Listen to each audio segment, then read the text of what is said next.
Hello and welcome. This is Michelle with PaperStampInk. Thanks so much for stopping by my channel today, where I'm going to share with you 43 cards that I got from just one kit. Now, if you don't have the kit, these cards will still provide inspiration via layouts and designs. So if you haven't already subscribed to my channel, I'd like to invite you to do that right now and hit that red bell so you don't miss out on any future projects. So the kit I used was the Scrappin' for Less June 2020 kit.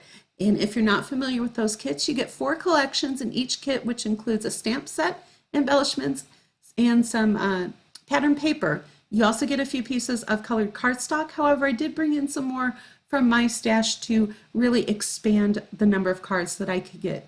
I brought in some sentiment strips, some stamps, and some dies as well, but you could substitute whatever you have in your current craft room. So let's go ahead and get started with those cards.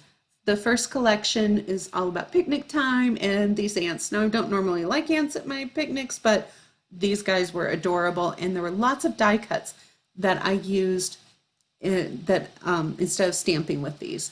That little spill of the mustard is from the Nuvo drops included in the kit. That's kind of the way I roll at picnics. I don't know about you. If you're messy, give me a thumbs up. Just a reminder, you can always turn your sentiments on the side like I did with this one. Just add some extra interest in there. And one of my favorite new die sets that I have, I've had about a month now, is the Pink and Main circle die set. And you get, I think it's 21 dies in that set, and they go so far. So I'm going to link that below. If you don't have a good circle die set, that's a great one to pick up, and it's very reasonably priced.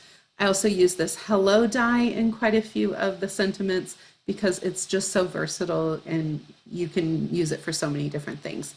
Now this card and the next one are ones that I did a detailed tutorial on in my first video, so I'll put a link to that below and you can see how I put those together.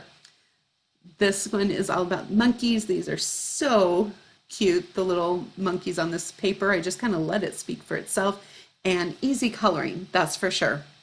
So if you're not big on coloring, you just need a couple different colors of browns and grays and maybe green, and you can do these up. I love the masculine colors that are in this kit. So the browns and the yellows, they make for some easy masculine cards. I kind of got away from some of the monkey stuff. I like that sentiment, not my circus, not my monkeys. I thought that was appropriate. But I got to using just some of the patterned pieces to create some birthday cards and some hello cards that I could have in my stash that are a little bit more of a masculine feel. Some of these I'll be sending off too. I participate in cards for soldiers. If you're like me and you find that you have quite a few cards built up because you just love making cards, they're a great way to put those cards to good use if you don't already have another outlet. So I'll link the Facebook page below for that if you're interested in contributing there as well. And this last card is the one that was in the video tutorial that'll be linked with the details on how I created that one. This next set is about park benches and relaxing, but it's also got these adorable frogs and sailboats and some really pretty patterned papers there that can just kind of make very simple cards. So this one I did a little bit of coloring with my Copics and just made a very simple scene with no sentiment, and it's okay to have some of those around. Again, using a lot of my circle dies to accent these pages, and I had to bring in some Google eyes because I just thought these frogs were crying out for some Google eyes to be added. And this one is actually on a spring, so it's going to wobble when you open that card up.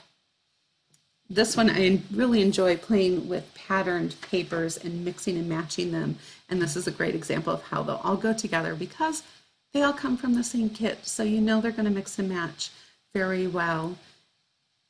Now the last couple of cards, or the last one in this kit, is another one that's part of the video tutorial, but I just thought these were very sweet and simple cards. I love doing angles across cards as well as another great way, and this angled piece that's on the corner there, I actually got 4 cuts out of one 6x6 paper, and I'll do a video on that technique in the future here. So this is the one I had fun with on the video tutorial, and I did a little cut the E out to make a punny hop you were doing well instead of hope you were doing well. So I did bring in my stitch circle dies for this one and also some enamel dots. And this is using just the back piece of, if you want to call it, I guess, the pattern piece instead of the piece with all the pictures on it of the pattern paper. And I thought these will go for a lot of different things. They weren't really speaking playground to me specifically, but using strips diagonally across your paper like that is a great way to use up those little last bits and pieces you have. And there were these little bird dies included in the banana split level, so I had to use some of those. I thought they were fun, and I think I'm going to find use for those on a lot of my cards in the future. And here I'm bringing in that hello sentiment again, just so simple. A strip of paper, add that hello. You can add a little bit of Wink of Stella on there if you like, or you can leave it plain, and then adding a couple banners on some of these as well. So this card is a split panel card, and again, I did that as part of my video tutorial. These last few pictures just show the little bits and pieces that were left from each collection. I think I did pretty good. I could probably get a couple more cards out of those, and I may have a little play with those after I get done here. I'll definitely keep the embellishments. Once I get down to just a few little scraps though, I give myself permission to get rid of those. Sometimes we just get a little overwhelmed with all the bits and pieces in our craft room, and so I'm giving you permission to let them go. I didn't use these tags, so I'm definitely going to keep those for another time and make sure that I utilize those in some future projects, and so that'll go into my regular stash as well as those Nuvo drops and the sequins. I hope you enjoyed this. If you did, give me a thumbs up, and until we meet again, make sure you grab your paper, stamp, and ink and do something creative.